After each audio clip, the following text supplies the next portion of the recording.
But we're joined on the line this morning by Earl Martin and his son Frank. They're here to talk about something that's coming up next week, an event that they're hosting that's really close to them. Joining us this morning again, Earl. Thanks for sharing a little bit of your time. Appreciate it. Well, good morning. So let's talk about this. You're having an event coming up on Wednesday, or on September 14th. That is a week from today. You're hosting something that has to do with drug addiction and the opiate addiction. Tell me about the organization you're involved with and why you decided to do this. Well, thank you.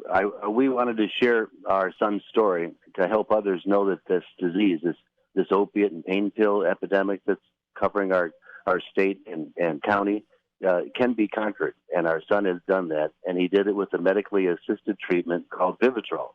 It's a non-addictive, non-narcotic medicine that blocks the patient from being able to get high or drunk for over 30 days.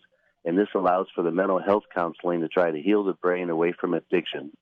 And Vivitrol is not very well known, but it's been very effective in leading to recovery. And while on Vivitrol, the patient can't get high on opiates or alcohol, and that leads him for the ability to get the treatment, the mental health treatment that they need to beat this addiction. So we're having a fundraiser at our house for sponsorships to get people who can't afford to get into clinics or to get into treatment to help them with their assistance. And ARCHwayInstitute.org, where you can get this information. The ARCHway Institute started in St. Louis, and this is the group that helped our son through his recovery, and he's been clean now for 3 years, and we're very proud of it. Oh, well, we have your son on the line with us. Frank, tell me about your story. You're a former Marine, served in Afghanistan. When did this addiction begin for you? Well, I struggled through high school and growing up in general, a little rebellious phase and everything like that. But I was always an athlete. So, what used to be the stereotypical drug user, isn't the drug user today's day and age. Popular kids or athletes, they get started by taking either Adderall. They get misprescribed for ADHD, and they start taking a strong stimulant like Adderall or an overprescribed amount. Football players get an injury and get put on Percocet or some kind of painkiller, which is probably more than they would need to actually manage the pain. But from there, people start saving up their prescriptions, or if it runs out or whatever, they go back and just say, they're hurt. And unfortunately, I don't want to call them crooked doctors, but there's a lot of misled doctors who think that just medication is enough for most things, and that can be the answer all the time. And they write a lot of prescriptions for some pretty, strong medications and give them to youth. So that's kind of where it started. From there, I did get injured in Afghanistan. I got hit by an IED and got shrapnel throughout my legs and my arm. So, got put on painkillers, and then that escalated from there, trying to deal with, what they would describe as PTSD and pain management. And, it all kind of escalates from there. Frank, tell us a little bit about the turnaround. What was it that, got you back on the right track? Well, I mean, there's definitely got to be a mental decision made by the addict themselves. A lot of people either can't get into the treatment, or they're scared to go into the treatment, or they're just avoiding it because they don't feel like they're done with their drug use yet, or that they can control it or manipulate it or do something differently, and maybe they can, have the best of both worlds and still use and not be, completely taken over by it. But, that's all the lies and the rationalizations that an addict goes through. They will tell themselves whatever they can so that in their mind they can try and believe themselves when they say, I can control this or I can do this. So at a certain point, a lot of people call it hitting rock bottom. But you get to that realization where you go, okay, I can't control this. I need help. I don't want this to be my life. I want something bigger, better for myself, or just clearer. And then they take a step. So ARCHway was made up and started to help people who can't afford it, don't have health care, because a lot of people who are in heavy drug or alcohol use, they tend to disregard what normal people would see as typical things to do, like have health insurance or have those things already set up and taken care of. So this institute just helps people get the information, get the places they could go, or, if it comes down to it, can help fund them to get into treatment. Earl, you have a special guest coming to your home 1 week from tonight. Tell us about that person and his story. So Maurice Claret was introduced to us through a family friend named Neil French, and he was a professional baseball player who struggled. And so he has started an outpatient clinic in Youngstown with Maurice Claret, former, Ohio State running back who went through problems with drugs and alcohol. And so we all got in contact. Maurice heard about what we were doing and wanted to volunteer to do a press release at the clambake. And then he's also coming with us for a charity golf outing the following day that also supports ARCHway and Glen Bay. You mentioned about this drug Vivitrol. And Earl, you were telling me off air how this kind of sort of stops the person from being able to get high, and then it allows them to have this other treatment that can then help them off the drug. Frank, tell me your experience related to using this and how you felt as this process was going along. Well, and so as a person, person going through the detox period and getting on Vivitrol, nothing feels different.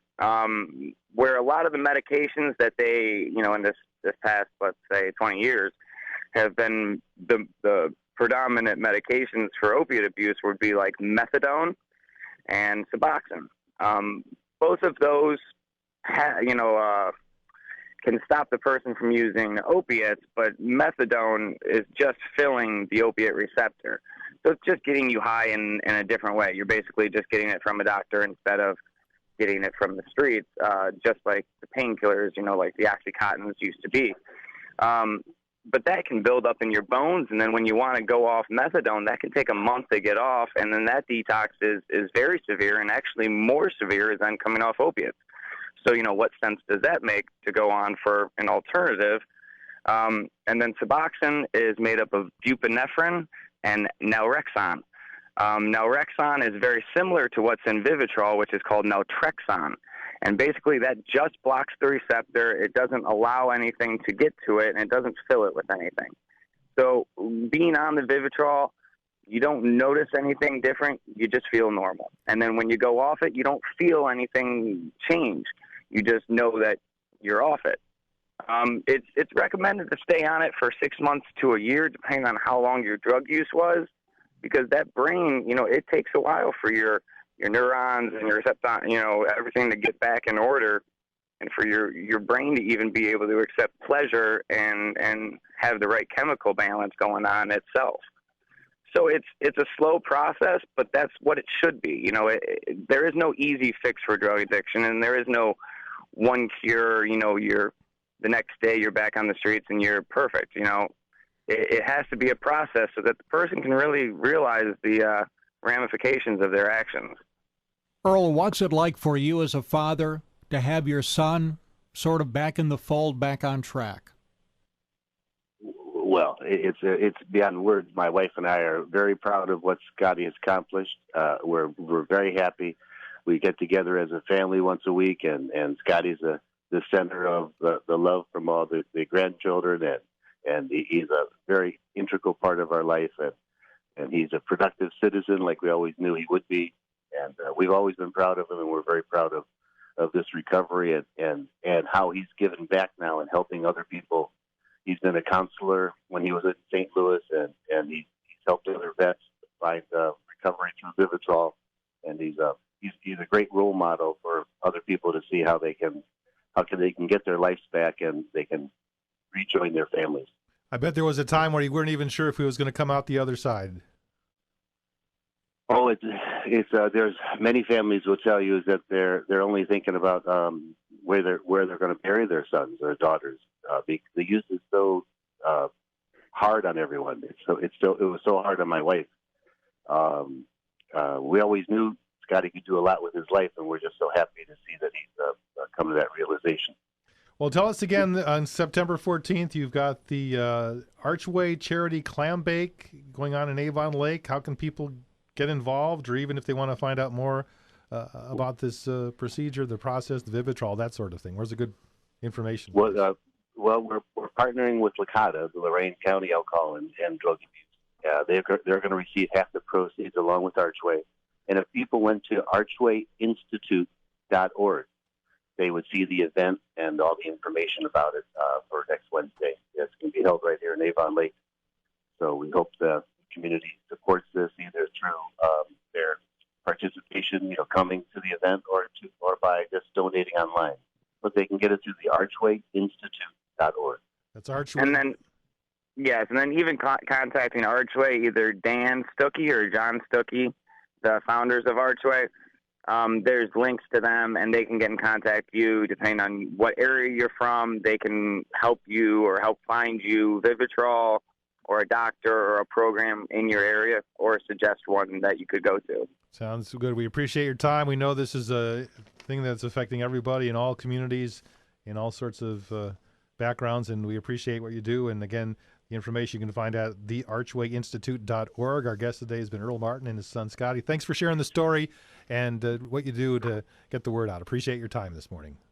Thank you. Thanks. Thank you.